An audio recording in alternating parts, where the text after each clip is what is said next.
Our journey begins with the sun, the ultimate source of energy. This celestial body, a staggering 93 million miles away, plays an indispensable role in initiating the water cycle. This process starts with something you've probably heard of: evaporation. But what does that mean exactly? Imagine a sunny day at the beach. You're watching the waves crash onto the shore. The sunlight is glinting off the water surface, and you can feel the warmth of the sun on your skin. It's in this very moment that evaporation is taking place. The sun's heat energy is absorbed by the water in the oceans, lakes, and rivers. This energy excites the water molecules, causing them to move faster and break free from the liquid form, transforming into a gas, which we call water vapor. Now, these liberated water molecules aren't content to just hang about at the water's surface.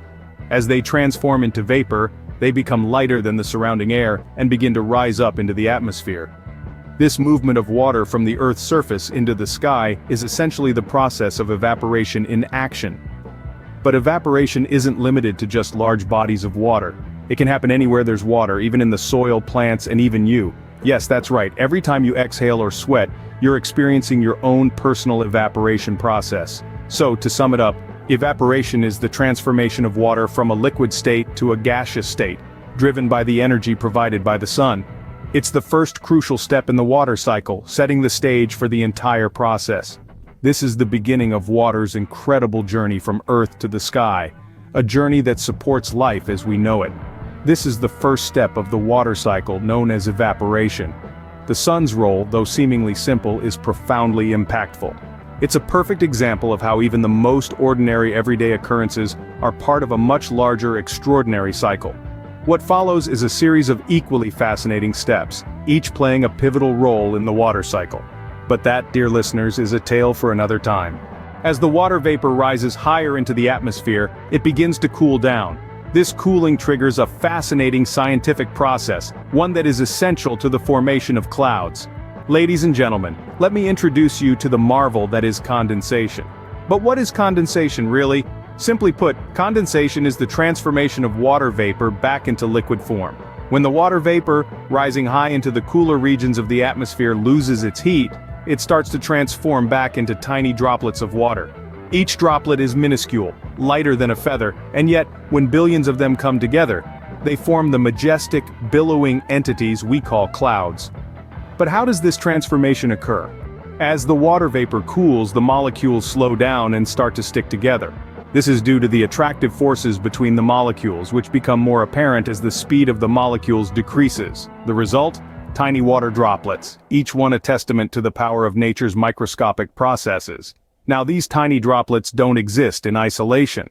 They cluster together, often around particles of dust or other microscopic entities suspended in the atmosphere. Imagine a gathering, a meeting of countless tiny droplets, each one contributing to a larger collective. This is how clouds are born. Clouds, in their multitude of shapes and sizes, are a testament to the power and beauty of condensation. From the wispy streaks of cirrus clouds high in the sky, to the imposing presence of cumulonimbus clouds, each cloud is a product of countless water droplets, each one a result of condensation. So the next time you look up at the sky, remember the journey each water molecule has taken.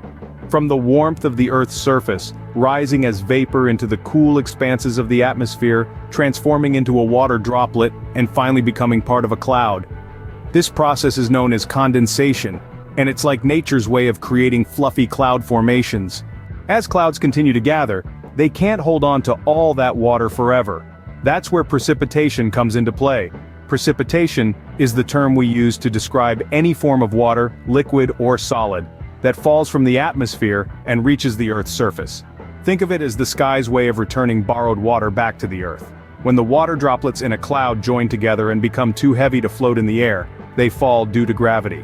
This is the process we know as precipitation. It's like a grand reunion of water droplets, all coming together to make their way back home to the surface of the Earth. Now, precipitation doesn't always take the same form. Depending on the temperature and atmospheric conditions, it can manifest in a few different ways. When the air is relatively warm, precipitation falls as rain. It's the most common form of precipitation and can range from a light drizzle to a heavy downpour. But what happens when the air is cold? Well, that's when we get snow. Snow is simply precipitation that falls as ice crystals. These crystals can stick together, creating beautiful snowflakes that blanket the ground. In addition to rain and snow, there's also sleet and hail. Sleet is small, clear ice pellets that often bounce when hitting the ground. It forms when raindrops pass through a layer of freezing air close to the Earth's surface, causing them to freeze before impact. Hail, on the other hand, forms in severe thunderstorms. It starts as a tiny ice pellet and grows larger as it's carried upward by powerful updrafts in the storm. Each time it's lifted, it collects a new layer of ice before it eventually becomes too heavy and falls to the ground. This is how precipitation takes place, marking another crucial step in the water cycle. It's a beautiful testament to nature's balance, as water travels from the sky back to the earth, ensuring that life on our planet can continue to thrive. Once the precipitation reaches the Earth's surface, it has a few options. It's like an adventurous traveler at a crossroads, deciding which path to take next. One of these paths is the journey of runoff. Like a cascading waterfall, it tumbles over rocks and terrain, creating rivulets that grow into streams and mighty rivers. It's a sight to behold, this river of life, as it twists and turns, shaping landscapes and nourishing ecosystems along its journey. Eventually, all roads, or rather all rivers, lead to the sea, and thus the water finds its way back to the world's oceans, ready to embark on its journey anew. But not all water chooses this path. Some of it decides to go underground quite literally. It seeps into the soil, penetrating deeper and deeper, like a silent explorer discovering uncharted territories. This infiltrated water replenishes our groundwater sources, an unseen but vital reservoir that quenches the thirst of millions of people and countless ecosystems around the globe. In fact, groundwater is like a hidden treasure, stored away in nature's vault. It's a lifeline for many regions where surface water is scarce. And let's not forget, this underground water also plays a crucial role in sustaining plant life. It's like a secret supply chain, delivering vital hydration to the roots of plants and trees, helping them flourish and grow. So whether it's rushing over the Earth's surface or silently seeping into the ground, each droplet of water is on a remarkable journey. It's a journey driven by the sun's energy and guided by the forces of nature. It's a journey that shapes our world, sustains life, and showcases the incredible interconnectedness of our planet's ecosystems. And that's how water completes its cycle, from evaporation to condensation to precipitation, and finally runoff or groundwater. It's an endless cycle, a testament to nature's ingenuity and resilience, and a reminder of the intricate and delicate balance that sustains life on our beautiful blue planet. And there you have it, the incredible journey of water as it travels from the Earth to the clouds and back again. Let's take a moment to recap this remarkable process, shall we? We started with the sun, the ultimate catalyst of the water cycle. Its rays beat down on bodies of water, providing the energy necessary for evaporation. The water molecules, now energized, break free from the surface and rise into the atmosphere as water vapor. This water vapor then ascends into the cooler parts of the atmosphere, where it cools down and condenses. Tiny water droplets form, band together and create the clouds we see painting pictures in the sky. This is condensation, nature's way of creating cloud masterpieces. But as we know, all good things must come to an end. The clouds can't hold on to the water forever. As they continue to collect droplets, they eventually become too heavy.